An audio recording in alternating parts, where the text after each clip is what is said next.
आरक्षण देण्याची सुरुवात करा. सांगू नका नुसते 15 दिवस आम्हाला मुक्ती मिळू द्या.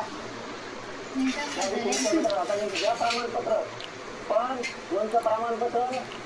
हैदराबाद गॅजेटच्या नोंदीच्या आधारे तुम्ही शिंदे समितीने सापडल्या नोंदीच्या आधारे देताल तर ते आम्हाला मान्य नाही. पुन्हा पुन्हा सांगतो, आता पुन्हा मराठ्यांच्या मनात चांगलं बाजू फडणवीस साहेबांची व्हायला लागली. मराठ्यांच्या विरोधात उलटू नका.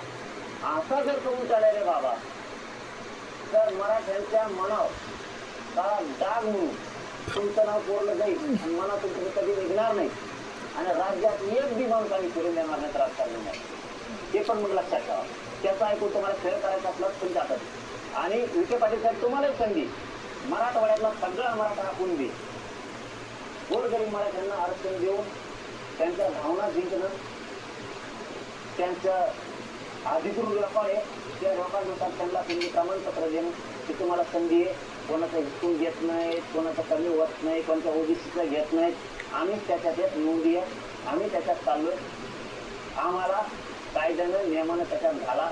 काही दुरुस्ती असत अडचणीत असत तर दुरुस्त्या करा JR मध्ये, पण बहाणेबाजीने ऐकून घेणार नाही. मी एकाच शब्दावरती काम आहे.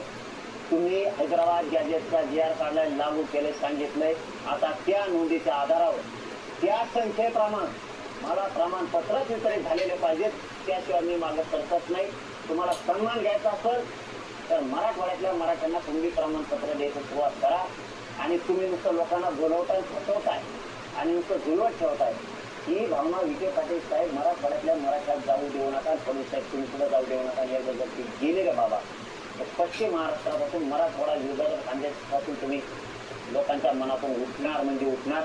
आणि मग ती लाट मात्र भयंकर असणार आहे. आणि आम्हाला खात्री आहे विखे पाटील साहेब आणि शिंदे साहेब आणि फडणवीस साहेब यावेळी 100% मराठ्यांना, सगळ्यांना मराठवाड्यातल्यांना तुम्ही प्रमाणपत्र देणार.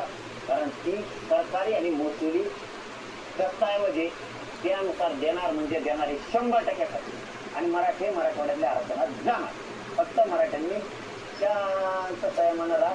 गैरसमज करणाऱ्याला त्याला लाखाडा, त्याला लुटून लावा, उचलून लावा. हे लोक आपले नाही आहेत. जरांगे पाटील खूप खूप धन्यवाद आणि पुन्हा एकदा तुमचं अभिनंदन. आज आम्ही पाहतोय की तुमच्यावर गुलाल उधळण्यात आलाय. तर मराठ्यांच्या या विजयाचा हा गुलाल तुम्ही त्या ठिकाणी उधळलाय आणि या सगळ्याचे शिल्पकार आहात तुम्ही. त्यासाठी तुमचं अभिनंदन. खूप खूप धन्यवाद. तुम्ही आपल्याशी बोललात त्यामुळे.